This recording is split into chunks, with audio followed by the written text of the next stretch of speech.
ทีจะส่องแสงในยามค่ำคืนหลับลงที่ไรก็ต้องตื่นมาเป็นธรรมดาของชีวิตถูกลิขิตไว้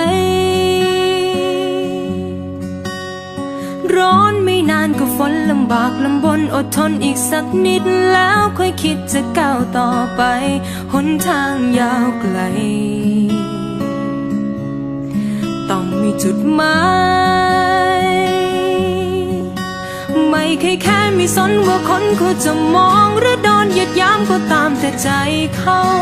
ร้องไห้ไม่นานก็ลุกขึ้นมาได้เหมือนเก่าทำอย่างเดิมตัวเรามันมีเท่านี้ท้อได้ไม่รู้กี่ครั้งแต่กูถอยไม่ได้สักคนเพราะกูเกิดมาจนหากินบนความอดทนที่คนมั่งมีไม่เข้าใจไอ้คำว่าอดตายความหมายมันเป็นอย่างไร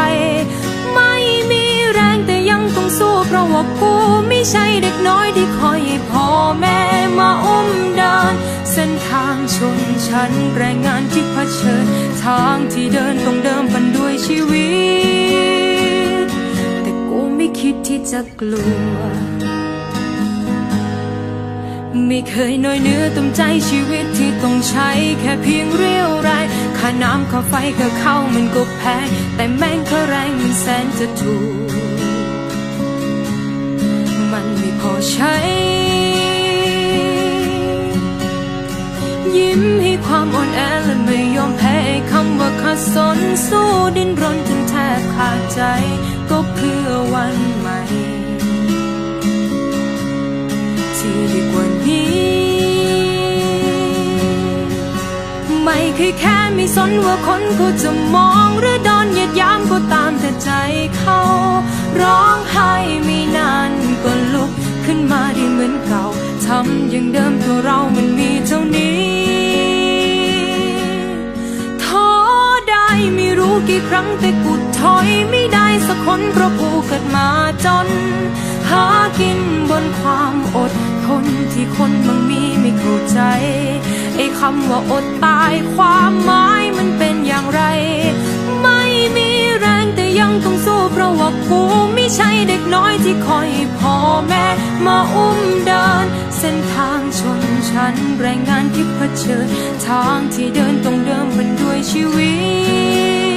ตแต่กูไม่คิดที่จะกลัว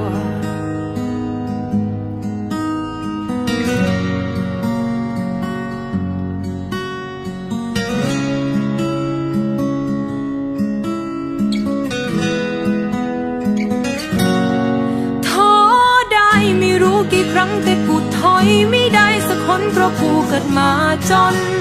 หากินบนความอดทนที่คนบางมีไม่เข้าใจไอ้คำว่าอดตายความหมายมันเป็นอย่างไรไม่มีแรงแต่ยังต้องสู้เพราะว่ากูไม่ใช่เด็กน้อยที่คอยให้พ่อแม่มาอุ้มเดินเส้นทางชนชั้นแรงงานที่เผชิญทางที่เดินต้องเดิมพันด้วยชีวิตกูไม่คิดที่จะกลัว